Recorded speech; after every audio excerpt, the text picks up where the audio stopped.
Bienvenidos mis amigos, mis amigas. Hoy vamos a estar con el tema la silla de los escarnecedores.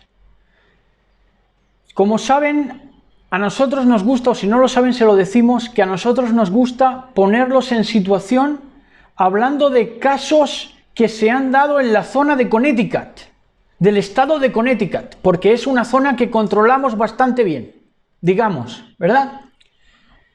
Entonces, vamos a empezar. Saben ustedes que la silla de los escarnecedores, que lo vamos a ver luego, se mencionan en el Salmo 1.1. Vamos a verlo.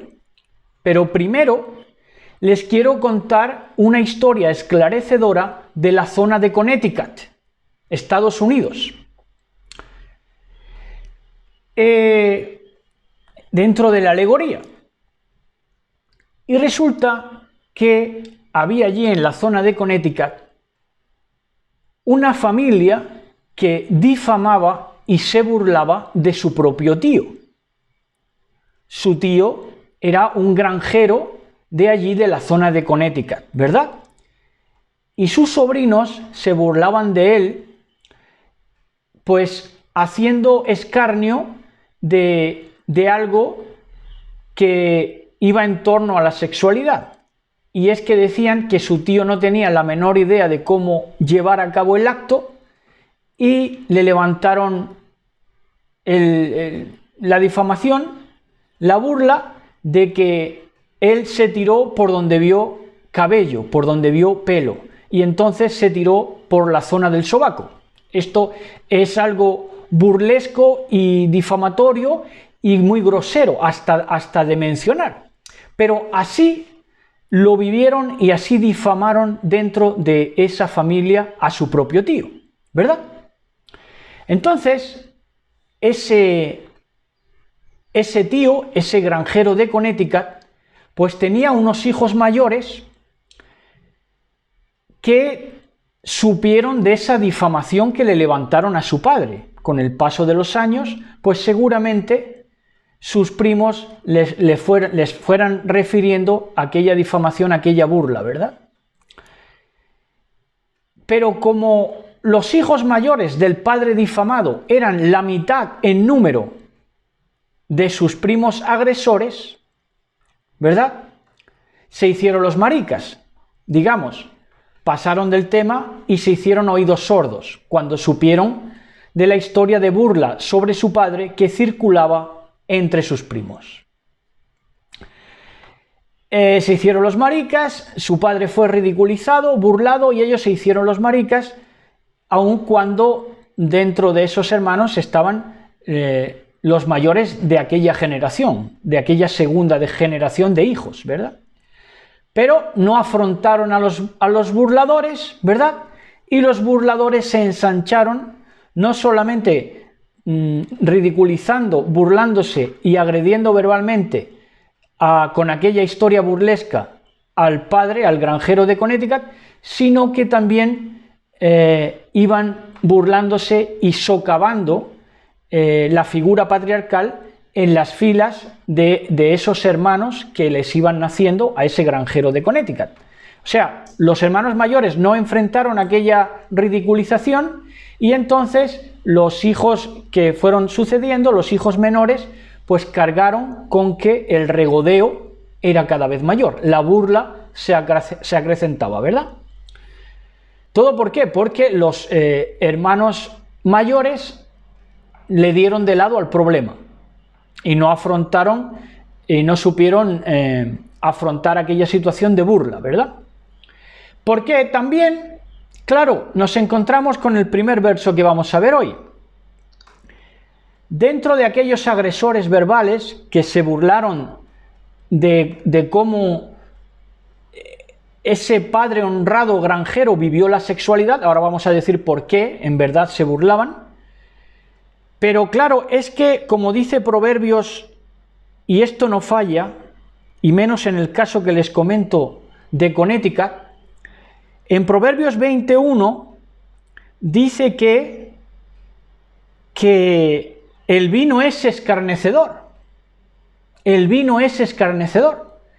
Y entonces esa generación de perversos, difamadores y burladores, pues les gustaba mucho alcoholizarse. Y como el alcohol, el vino, es escarnecedor, pues por esa vía se hacían más fuertes cada vez en el escarnio. Máxime cuando no tenían stop de los hermanos mayores del granjero de Connecticut. Entonces, ¿por qué inculparon con esa historia ridícula y levantaron ese falso testimonio y esa historia pírrica de sentido, o sea, pues eso, burladora, difamadora, ¿verdad? ¿Por qué la levantaron de esa manera? Porque tenían esos hermanos que eran muchos, ya digo que eran el doble de los hijos que tuvo el granjero de Connecticut, ¿verdad? Esos hijos difamadores eran el doble, y entonces como eran tantos, pues fueron teniendo una sexualidad, ellos mismos, una sexualidad enferma, y a eso le añadieron, a tener ellos una sexualidad enferma, que el vino es escarnecedor, el alcohol es escarnecedor. Y entonces fueron adquiriendo una sexualidad enferma, denigrada y denigradora. ¿Por qué? Porque esa forma de entender de esos difamadores, burladores, de entender la sexualidad, se debió al siguiente factor. Como eran una casa patriarcal muy numerosa, casi multitudinaria, los hermanos se vigilaban unos a otros. Por lo tanto, ninguno de ellos gozó de intimidad. ¿Me siguen? Y entonces, como ninguno de ellos, ni siquiera el padre, era capaz ya de encontrar un momento de intimidad, y mucho menos entre los hermanos, porque se vigilaban unos a otros, aprendieron a ver porno juntos. Y veían porno para reír y escarnecer. ¿Pero por qué veían porno para reír y escarnecer? Porque les pareció la única manera de ver porno sin sentirse culpables, sin acusarse unos a otros, porque no se dejaban resquicio para la intimidad. Y de esta manera, la sexualidad para ellos fue entendida como algo burlesco, risible y para escarnio. Por eso difamaban, por eso se burlaban. Cuando precisamente la sexualidad es solemne y dedicada. En la sexualidad debe haber solemnidad y dedicación. Entonces, la burla que le levantaron a su tío, por lo tanto, fue que en verdad lo que había detrás es que su tío era el más fiel de entre los hermanos, el más fiel a su esposa de entre los hermanos, ¿verdad? Y por lo tanto, los hijos, esos burladores, como eran fracasados, frustrados, y no sabían hablar nada más que entre los muchos hermanos que eran, y ni siquiera entre esa secta de hermanos eran capaces de llevarse bien, entonces levantaron aquella difamación contra su propio tío. Difamación, repetimos, nunca parada, ni nunca siquiera mencionada por los mayores del clan de ese hombre granjero de Connecticut, que difamaron, ¿verdad? Entonces, ahora vamos al plano bíblico, ¿verdad? Entonces entendemos, según la Biblia, que la silla de los escarnecedores suele ser una cátedra. Por eso, aquella frase que dice, sentó cátedra o sentar cátedra, ¿verdad? ¿Por qué? Porque la cátedra es entendida como una silla. ¿Y quién se sienta en esa cátedra, en esa silla? Pues se lo voy a decir. Mateo 23:2. Dice, en la cátedra de Moisés, dice el propio Yahshua HaMashiach, dice, en la cátedra de Moisés, en la silla de Moisés, estamos hablando de la silla de los escarnecedores. En la silla, en la cátedra de Moisés, se sientan los escribas y los fariseos. Por lo tanto, hemos de comprender, mirando la palabra de poder, que los escarnecedores iban a gozar de reputación, una reputación familiar, laboral e incluso social. Ahora, el primer escarnio, ¿cuándo viene? El primer escarnio viene en lo que se menciona en Filipenses 2, 14, 15.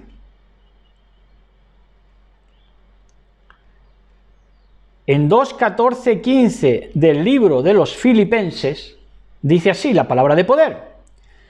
Dice, haced todo sin murmuraciones. Haced todo sin murmuraciones. Ahí empieza el escarnio. Con la murmuración. Para que seáis irreprensibles y sencillos. Para ser irreprensibles y sencillos, ¿qué debo hacer? Hacer todo sin murmuraciones ni contiendas. Para que seáis irreprensibles y sencillos, hijos de Elohim, sin mancha, en medio de una generación maligna, perversa, difamadora, burlesca, en medio de la cual resplandecéis como luminares en el mundo. Preciosa palabra. Entonces, la murmuración de los murmuradores, ¿cuándo viene? Entendiendo el contexto de las cosas. Los murmuradores, la murmuración de los murmuradores viene después del favor que nos hagan. Después del favor que nos hacen, vienen a murmurar. Por eso dice, haced todo sin murmuraciones ni contiendas. ¿Por qué? Porque está hablando después de hacer un favor. ¿Cuándo pueden incurrir en la murmuración? Cuando han hecho un favor. Entonces, creen que por ese favor que hacen, se les da el derecho de murmurar, difamar y establecer contiendas. ¿Verdad? Y entonces murmuran. Después del favor que te hacen, ya están murmurando. Y tras la murmuración viene después la contienda. Y ahora vamos al texto original que le da título a la enseñanza de hoy, la silla de los escarnecedores. ¿Dónde está? En Salmos 1.1, como hemos dicho. Salmos 1.1. Dice así. Dice, dichoso o bienaventurado el varón que no anduvo en consejo de malos, ni estuvo en camino de pecadores, ni en silla de escarnecedores se ha sentado. Aun cuando esa silla de escarnecedores ha sido el encumbramiento del sistema, porque en la cátedra de Moisés, en los que han ministrado Biblia, se sentaron ¿qué cosa? Los escribas y los fariseos, en la silla de los escarnecedores, en la cátedra de Moisés, escribas y fariseos. ¿Verdad? Por lo tanto, el que ha renunciado a sentarse, aunque sea un asiento alto, de cara a lo que el mundo ve, el justo que ha renunciado a sentarse en esa silla de escarnecedores, es dichoso. Aquí está la prueba.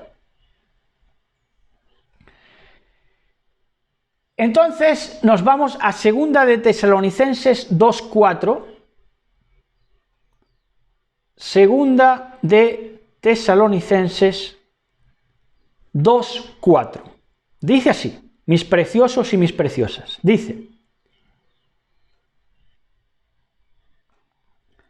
2 de Tesalonicenses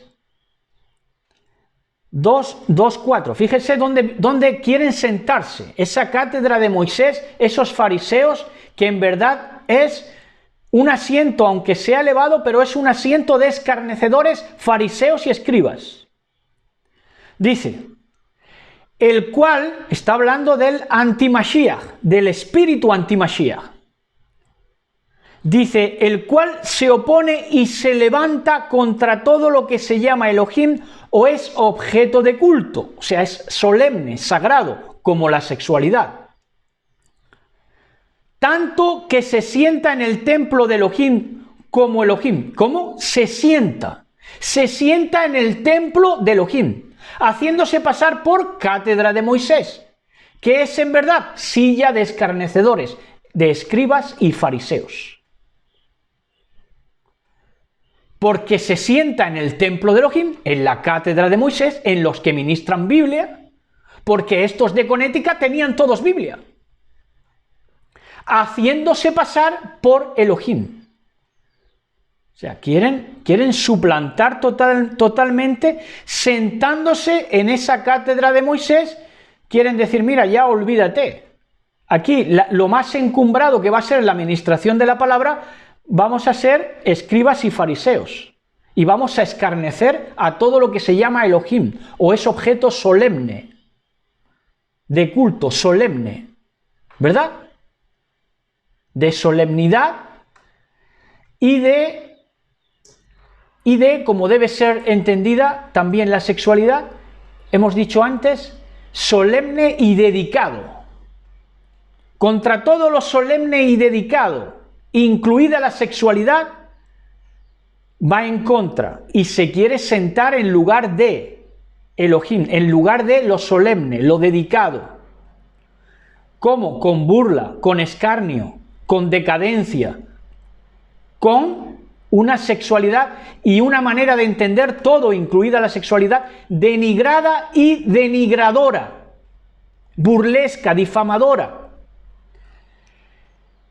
Dice entonces, se sienta la cátedra de Moisés ahí, en el templo de Elohim, haciéndose pasar, porque es la ministración de la palabra de poder, pero no es nada, es una silla de escarnecedores, que hacen escarnio de todo lo bueno, de todo lo honorable, igual que estos de Connecticut.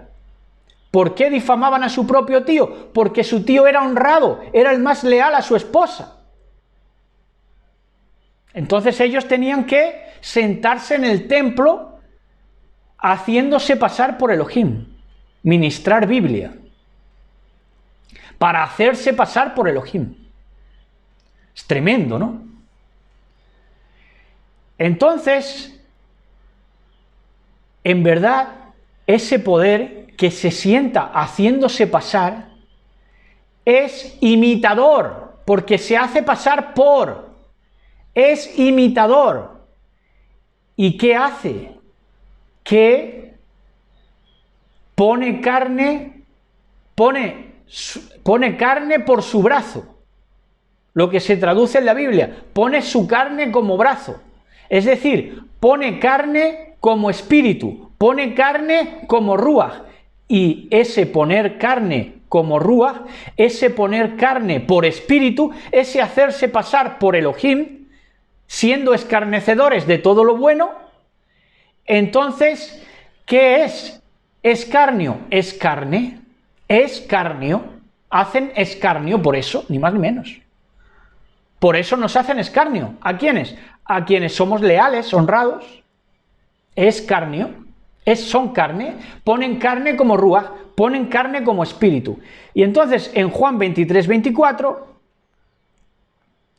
en Juan... he dicho 4, 23, 24, dice así, dice, mas la hora viene, ¿verdad? Mas la hora viene y ahora es cuando los verdaderos adoradores adorarán al Padre en ruaj y en emet, en espíritu y en verdad.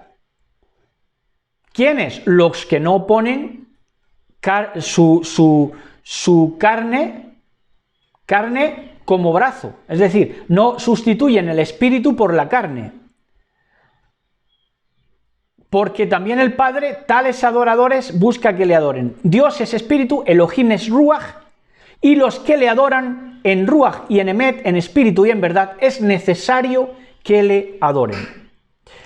Entonces vamos a ver concretamente dónde está lo de poner carne por su brazo. Entonces esto está en lo que vamos a leer a continuación, que es Jeremías 17:5.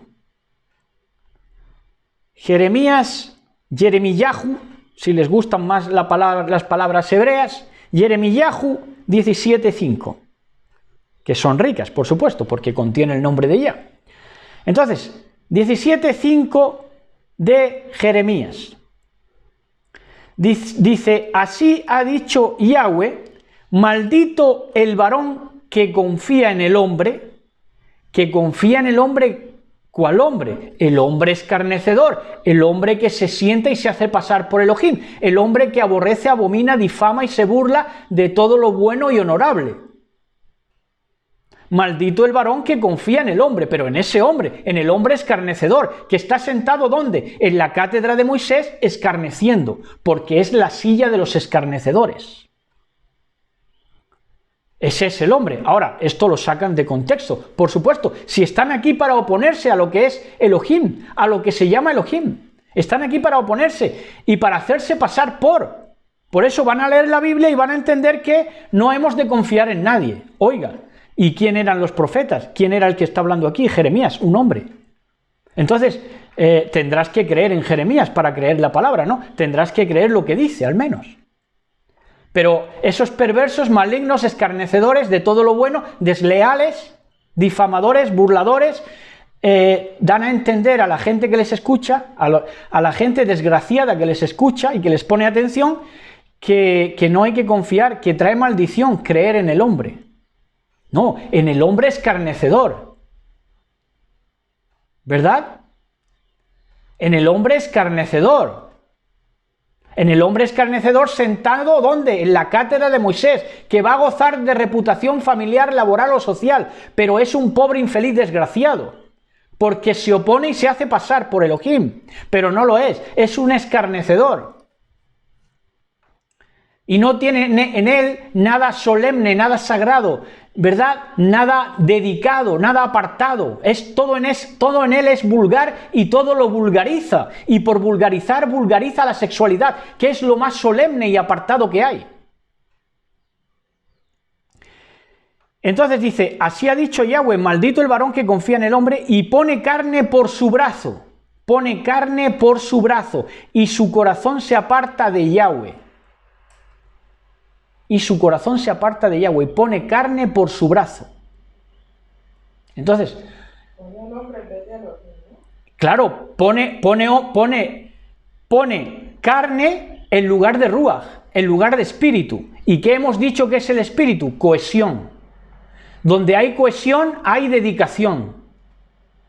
Donde hay dedicación, hay solemnidad. Hay dedicación, hay solemnidad, hay pues ser leal a Elohim, ¿verdad? Pero cuando pones tu brazo como carne, quieres poner de lo tuyo para hacerte pasar por Elohim, ¿verdad? Y pone carne por su brazo y su corazón se aparta de Yahvé. Entonces, el escarnecedor es ¿quién? Quien no juzga, porque lo contrario al espíritu, lo contrario a la cohesión es no juzgar. El espíritu, el Ruach, precisamente hace juicio, por eso es Elohim, por eso es el Ruach Elohim, porque es cohesionador, porque es coherente. No es un imitador escarnecedor, no, tiene la originalidad de juzgar. Sin embargo, ese hombre que pone carne por su brazo, es decir, él es carne, ¿no? Bueno, pues pone para adherirse a su propia carne otro brazo aparte. ¿Qué nos está hablando? Idolatría. Es decir, no puedes incorporar a tu cuerpo que te ha dado Elohim otro brazo, ¿verdad? Como hacen los de la tradición hindú con Vishnu y todo eso. No, que tenía muchos brazos, la reina hindú, la diosa hindú, ¿verdad? Claro, eso es poner carne por tu brazo. No, si tú tienes una integridad, no le falles a esa integridad. Cuando tú pones un brazo que no es el tuyo, ¿verdad? Entonces, ¿qué haces? Pones carne por su brazo. Pones carne por tu brazo. Es decir, que recurres a idolatría. Yo también lo entiendo como, o sea, que pone carne, como decir, que pone la confianza en un hombre en vez de en el brazo de Elohim, ¿no? Porque como dice, mi brazo lo salvará. Claro, estamos hablando de idolatría. Pone la carne, pone el brazo de otro que no está en la cohesión, en el ruach, cohesionado y coherente de Elohim. Es decir, pone carne por su brazo, ¿de quiénes? De los escarnecedores, de los desleales, de los que para ellos no hay ya nada sagrado, ni nada dedicado, y hasta denigran lo más sagrado y solemne que es la sexualidad. Entonces dice, y pone carne por su brazo y su corazón se aparta de Yahweh. Entonces, el escarnecedor, que se aparta su corazón de Yahweh, que pone añadiduras a su propia estatura, a su propia integridad que Elohim le ha dotado para comprenderle a Elohim, pone un brazo aparte, una idolatría, ¿verdad? Este es un escarnecedor que no quiere juzgar, no quiere cohesionar, no quiere ser coherente, no quiere juzgar nada, difama y se burla, es lo único que sabe, difamar y burlarse. Y repito, está sentado en la cátedra de Moisés, está ministrando Biblia, aunque sea cuentagotas, a través de una religión, una secta, lo que sea, pero lo da a cuentagotas, ¿verdad? Se sienta en esa silla de difamadores y burladores, que no juzgan nada. ¿Por qué? Porque no tienen cohesión, no tienen enseñanza, ¿verdad? No tienen maestro en verdad. Vamos, su maestro son eso, recurren a la idolatría. Otros sentados ahí, en un espíritu antimashíach, en un espíritu difamador, burlesco, escarnecedor de todo lo leal, de todo lo bueno. Por eso están sentados en lugar de haciéndose pasar por Elohim bendito. Entonces, son escarnecedores, no juzgan, difaman y se burlan. Primera de Corintios 2, 12, 15, vamos ya terminando. Primera de Corintios 2, 12 al 15, dice así, estimados y estimadas, dice, y nosotros no hemos recibido el ruach del mundo, el espíritu del mundo, ¿verdad? Para estar escarneciendo lo bueno, ¿verdad que no? Sino el ruach, el espíritu que proviene de Elohim, de lo apartado, de lo puro,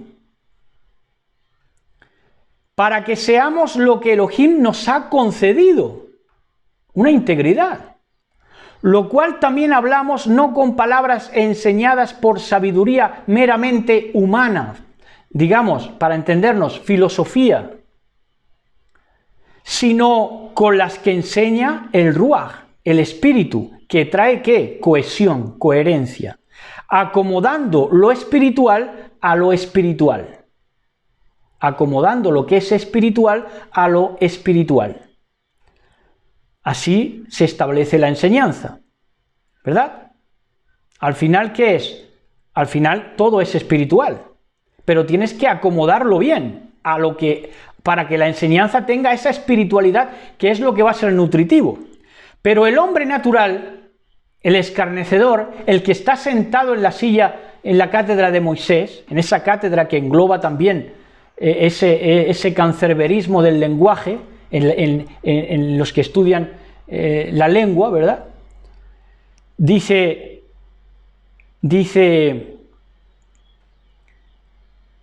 Y nosotros no hemos recibido el espíritu del mundo, sino el Ruach que proviene de Elohim, para que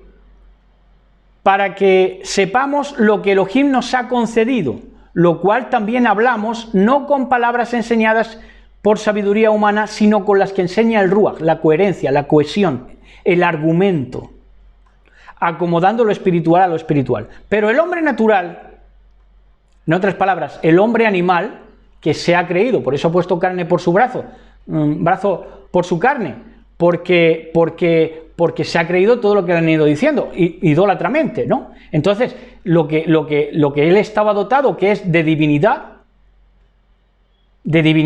porque a Yahshua HaMashiach, al creador del cielo y de la tierra, le ha placido ponerla en el hombre, ¿verdad? Ese ruaj, ese espíritu, esa cohesión, esa integridad, pues ellos se han creído que el hombre viene del mono y todo eso, ¿verdad? Entonces, eso es sabiduría filosófica, humana, diabólica, animal.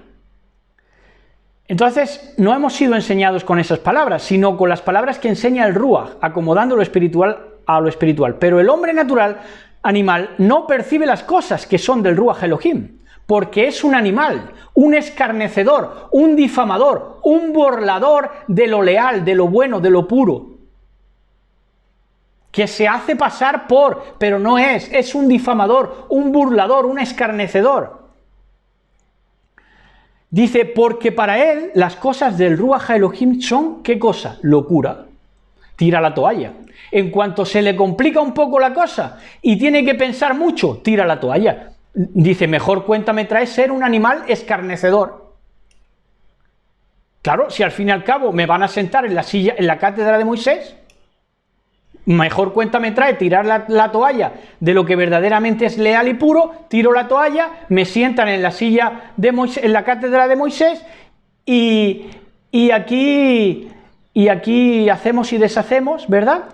Y nos convertimos en esos animalitos, ¿verdad? Que van contra Elohim, que se oponen a Elohim, a todo lo que es solemne, leal, de buen nombre, honrado, ¿verdad? Y se hacen pasar porque para él son locura las cosas de Elohim.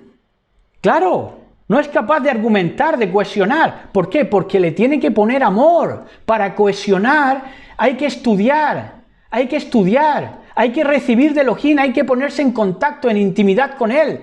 Pero, claro, como les cuesta, entonces se abandonan a su animalidad.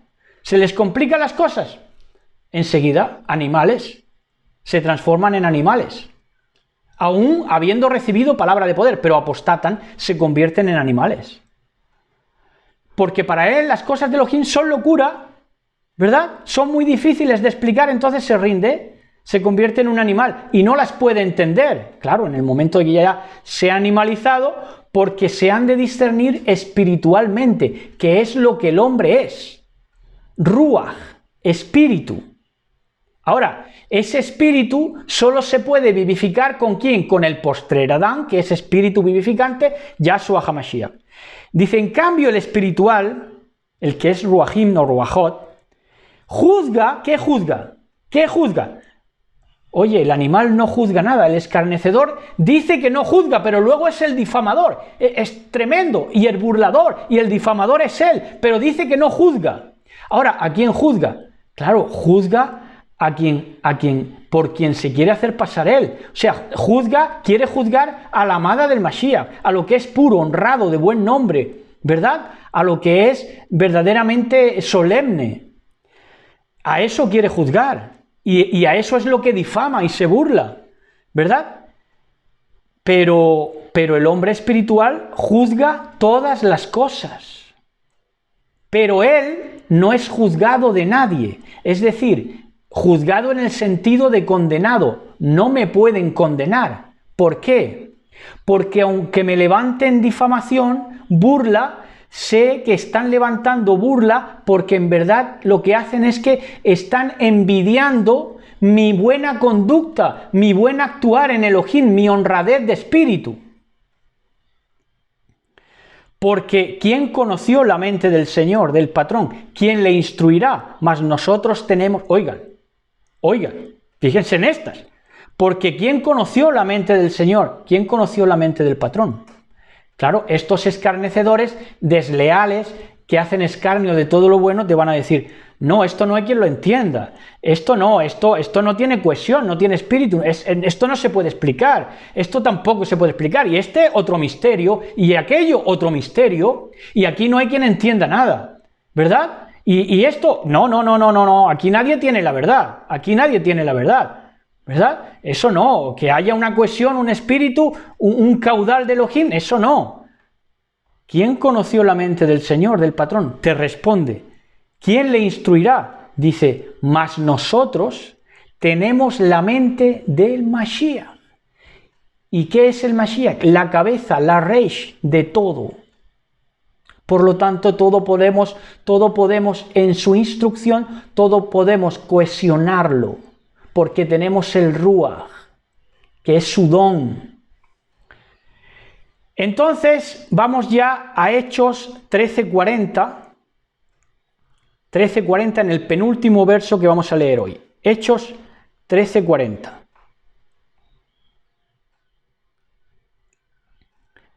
Dice, mirad, pues, en Hechos de los Apóstoles 13:40, vamos a ver todo el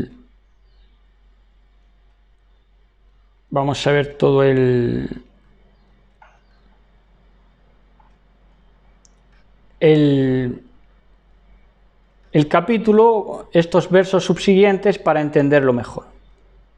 Vamos a ver.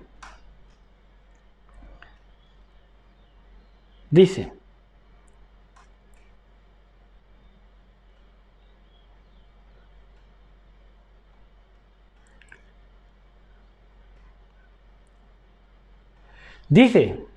en el 13:40 en adelante, de Hechos de los Apóstoles, dice, mirad pues que no venga sobre vosotros lo que está dicho en los profetas. Mirad, oh menospreciadores, burladores, escarnecedores, sentados en la ministración de la palabra, que no tenéis nada leal ni bueno, sino que lo difamáis y os burláis por envidia. Menospreciadores, asombraos y desapareced. Impresionante. Asombraos primero asombraos de cómo Elohim habla por la boca de sus siervos. Asombraos y luego desapareced. Porque yo hago una obra en vuestros días, obra que no creeréis si alguien os la contare. Cuando salieron ellos de la sinagoga de los judíos, los gentiles les rogaron que el siguiente día de reposo les hablasen de estas cosas. Y despedida la congregación, muchos de los judíos y de los prosélitos piadosos siguieron a Shaul y Bernabé, a Pablo y Bernabé, quienes hablándole les persuadían a que perseverasen en la gracia, en la Gesed de Elohim. Así que mirad, oh menospreciadores, burladores, escarnecedores, asombraos y luego desapareced. Entonces, vamos a acabar con un sueño que tuvo alguien también del estado de Connecticut, ahí, en una granja también. Resulta que un hombre justo tiene un sueño, y en ese sueño tiene la misma conversación de siempre con uno de sus allegados, con uno de sus familiares, tiene la conversación de siempre. Y en esa conversación de siempre están difamándole, escarneciéndolo. ¿Por qué? Porque es bueno. Y se burlan de él, de todo lo que les dice, ¿verdad? Todo lo que les diga se burlan. ¿Por qué? Porque se opone a todo lo que se llama de Elohim, ¿verdad? Y se hace pasar por Elohim. Entonces es normal, es la norma. ¿De lo qué? De lo anti-Mashiach, de lo escarnecedor, de lo que está sentado en la cátedra de Moisés. ¿Qué cosa es? Escribas y fariseos. Entonces, ese hombre que recibe este sueño, ese allegado se le burla en el sueño, y entonces, ¿cómo responde el sadik? ¿Cómo responde el justo? Dice, bueno, nosotros a lo nuestro, y ese nosotros no estaba presente ahí, ni en el sueño ni en su realidad, Pero dice, le responde al escarnecedor, bueno, nosotros a lo nuestro. Y mientras se lamía las manos. Se lamía las manos y las manos estaban impregnadas en abundante y espumosa nata. Y el justo se relamía las manos diciendo, bueno, nosotros a lo nuestro. Estos nos van a escarnecer, nuestros propios allegados, pero nosotros a lo nuestro. ¿Qué es lo nuestro? Lamer nuestras manos, que están impregnadas de abundante nata. ¿Por qué? Porque Isaías 3:10 nos dice así, y este es el simbolismo del sueño. Isaías 3:10 nos dice, en Isaías 3, verso 10, dice así ya para acabar. Dice, decid al justo, al sadik, al justo, ¿qué cosa? Nos dices, Padre, que le irá bien. ¿Por qué? Porque comerá de los frutos de sus manos, y sus manos son sus obras. Comerá de los frutos de sus obras hechas en la justicia de Elohim. Shalom a todos y buenas tardes. Shalom, shalom, besos y abrazos para todos y todas.